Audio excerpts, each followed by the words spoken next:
దేవునికి స్తోత్రము. అనుదిన వాక్య ధ్యానమునకై ఈరోజు 2024 సంవత్సరము నవంబర్ నెల 23వ తారీఖు. ఈరోజు ధ్యాన వాక్యము పరిశుద్ధ గ్రంథము నుండి మత్తయి సువార్త 22వ అధ్యాయము 37వ వచనాన్ని మనము ధ్యానించుకుందాము.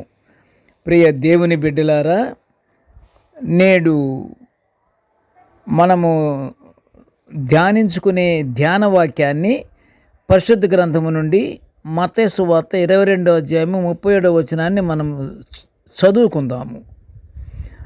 నీ పూర్ణ హృదయముతోనూ,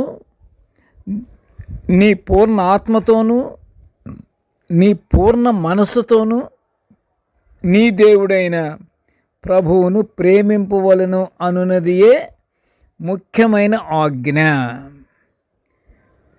చక్కగా ప్రియ దేవుని బిడ్డలారా, నేటి ధ్యాన వాక్యము నీ పూర్ణ హృదయముతోనూ, నీ పూర్ణ ఆత్మతోనూ, నీ పూర్ణ మనస్సుతోనూ, అసలు కల్తీ లేదు. ఇక 99%, 82%, 94% ఈ కాదు, కరెక్ట్గా 100% పూర్ణ పూర్ణ పూర్ణ పూర్ణ మనసు, పూర్ణ హృదయముతోనూ, పూర్ణ ఆత్మతోనూ మనం దేవుని ప్రేమించాలి అన్నటువంటి నేటి వాక్యమును మనము ధ్యానించుకుంటున్నాము. ఎలాగా? ఈ వాక్యము ప్రేమకు గల ఉన్నత స్థానాన్ని మనము ధ్యానించుకుంటున్నట్లు లెక్క. ప్రేమ గల ఉన్నత స్థానము, ఎంత ఉన్నత స్థానమో! దేవుని పూర్ణాత్మతోనూ, పూర్ణ హృదయముతోనూ, పూర్ణ మనసుతోనూ ప్రేమించాలంటున్నాడు. ప్రేమకి ఎంత ఉన్నత స్థానాన్ని దేవుడు చూపెట్టాడో మత్తయి గారు ఇక్కడ వర్ణిస్తున్నారు. దేవుడు మోషే ద్వారా ప్రజలకు ఇచ్చిన 10 ఆజ్ఞలలో సినాయి కొండ మీద 10 ఆజ్ఞలు దేవుడు మోషేకు ఇవ్వలేదా? ఆ 10 ఆజ్ఞలలో ముఖ్యమైనది ఏదంటే ప్రేమ. 10 ఆజ్ఞలలో ముఖ్యమైనది ప్రేమ. ఇది ముఖ్యమైనదే కాదు, 10 ఆజ్ఞలలో మొదటి ఆజ్ఞ కూడా ఇది. మానవులు పాప పరిష్కారము కావాలంటే ఈ గొప్ప ప్రేమ వలననే జరిగింది. ఈ గొప్ప ప్రేమ వలననే మానవుల పాపము పరిష్కారమైంది అని చెప్పటానికి ఎంతో సంతసిస్తున్నాను నేను.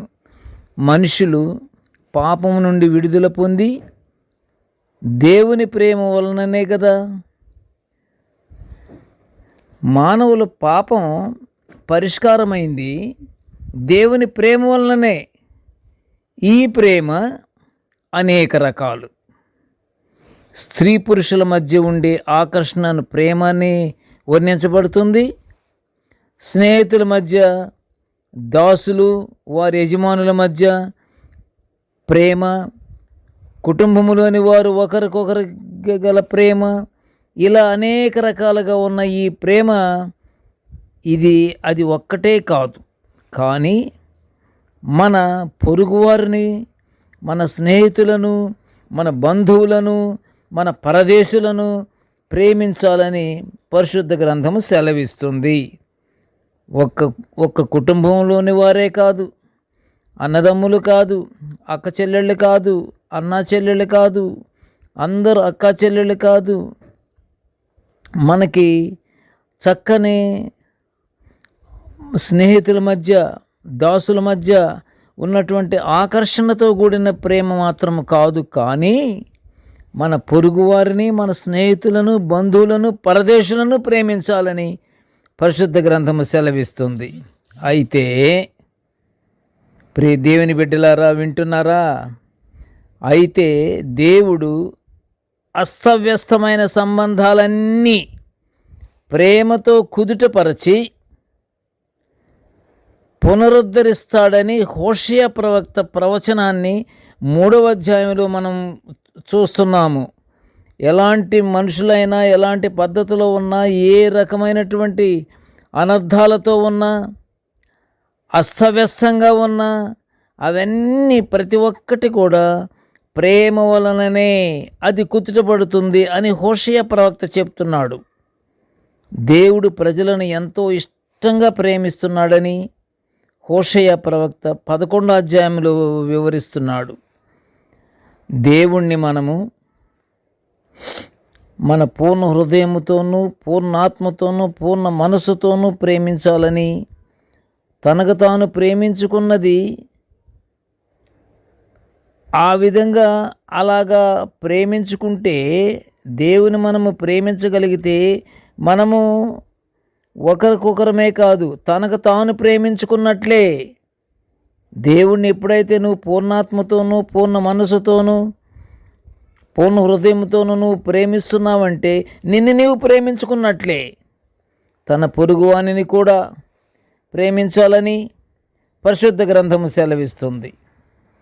యేసు ప్రభువు వారు ప్రేమ గురించి తన శిష్యులకు నేర్పించినట్లు సువార్తలలో 4 సువార్తలలో కనిపిస్తుంది. అది ప్రేమ గురించి. ప్రేమ అంత గొప్పది. ప్రేమ ఆత్మఫలమని పౌలు గారు చెప్పిన మాటలు గలతీలకు రాసిన పత్రిక 5వ అధ్యాయం 22వ వచనంలో మనం చూస్తున్నాము. దయచేసి ప్రియ దేవుని బిడ్డలారా, ఈరోజే మీరు మీ ఇండ్లకి వెళ్ళి చక్కగా గలతీలకు అపొస్తలుడైన పౌలు గారు గలతీ సంఘానికి రాసిన పత్రిక 5వ అధ్యాయం 22వ వచనము చూడండి. ఆత్మఫలం ఉంటుంది. ఆత్మఫలం ప్రకారంగానే మనము నడుచుకుంటే మనము దేవుని చూచిన వారమే, మనము దేవునికి దగ్గరలో ఉన్నవారమే.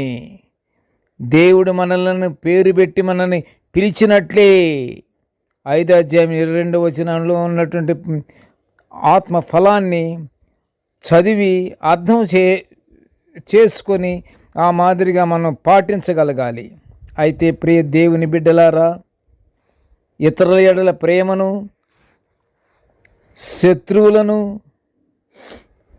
క్షమించగలిగే ప్రేమ దేవుడు మనల నుండి కోరుకుంటున్నాడు. ఇతరుల ఎడల ప్రేమ కలిగి ఉండాలంటున్నాడు. శత్రువులను క్షమించగలిగే ప్రేమ నీ హృదయంలో ఉండాలంటున్నాడు. అవి రెండు దేవుడు మన నుండి కోరుకుంటున్నాడు.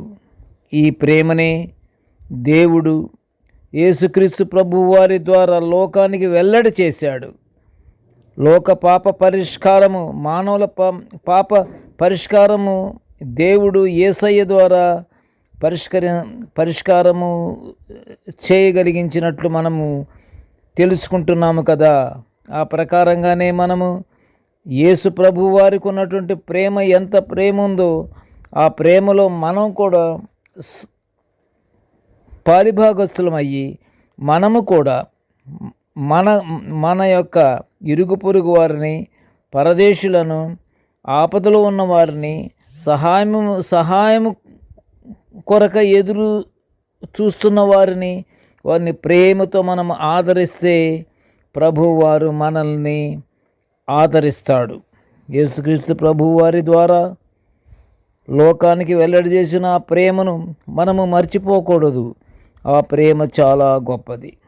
ఈ ప్రేమని ప్రజలు లోకానికి వెల్లడి చేయాలని దేవుడు కూడా కోరుకుంటున్నాడు. ఇదే ప్రేమ యేసు ప్రభు వారి యొక్క ప్రేమని శిలువపై త్యాగము చేసినటువంటి అమూల్యమైన రక్తం గురించి మనము ఏ విధంగా అయితే మనము చెప్పుకుంటున్నామో ఆ ప్రకారంగానే ఈ ప్రేమనే మనము ప్రజలలో మనము ఈ లోకానికి ఇది వెల్లడి చేయాలని దేవుడు మనల్ని కోరుకుంటున్నాడు. ఆ ప్రకారంగా యేసు రక్తమే జయము, యేసు రక్తమే జయము, యేసు రక్తమే జయము అని మనం ఏ విధంగా అయితే చెప్పుకుంటున్నామో ఆ రక్తాన్ని శిలువపై త్యాగం చేసి మానవుల పాపాలని పరిష్కరించినటువంటి గొప్ప ప్రేమ గల తండ్రి యేసయ్య. అట్టి ప్రేమ కలిగి మనముండి ఆపదలో ఉన్నవారు ఎలాంటి ఆపదల్లో ఉన్నారో వారిని రక్షించాలంటే మనము తప్పకుండా వారి దగ్గరికి వెళ్ళి వారిని పలకరించి వారికి మనకు వీలైనంత వరకు సహాయం చేస్తే ఆ బిడ్డలు కూడా క్షేమంగా ఉంటారు కనుక దేవుడు కోరుకునేది అదే. ఆ ప్రకారంగా మనము జీవిస్తూ మనం ఎడతెగక ప్రార్థనలు మనము చేసుకుంటూ మనము పరలోక ఆశీర్వాదాలు పొందుకుందాము. ప్రార్థన చేసుకుందాము. కృపగల తండ్రి, జీవము గల నాయనా, నీ పాదములకు స్తోత్రములు. నాయనా, నీ దివ్యమైనటువంటి వాక్యాలను ప్రభువా మేము నిత్యము ధ్యానించుకునే ఈ గొప్ప భాగ్యాన్ని మాకు అనుగ్రహించినందుకు నీకు ఘనమైన స్తోత్రములు స్తోత్రములు స్తోత్రములు నాయన. తండ్రి, మేము ప్రేమ కలిగిన మనసు గలవారమై ఉండులాగన మమ్మలను ఆశీర్వదించు నాయన. మా హృదయాల్లోకి తండ్రి ఏ విధమైనటువంటి అపవాది క్రియలు చోటు చేసుకోకుండా దేవా, ఎల్లప్పుడూ తండ్రి నీ ప్రేమను మా హృదయం నిండా మేము ఉంచుకుని తండ్రి నిత్యము తండ్రి నిన్ను స్తుతించుకొనుచు, నిన్ను కీర్తించుకొనుచు, నిన్ను మహిమపరచుకునే భాగ్యాన్ని మాకు అందరికీ అనుగ్రహించమని ఈ మనవులన్నీ యేసయ్య పుణ్యనామమున వినయముగా వేడుకొనుచుంటున్నాము తండ్రి. ఆమెన్. దేవుడు మనల్నందరినీ బహుగా దీవించుగాక. Amen, amen, amen.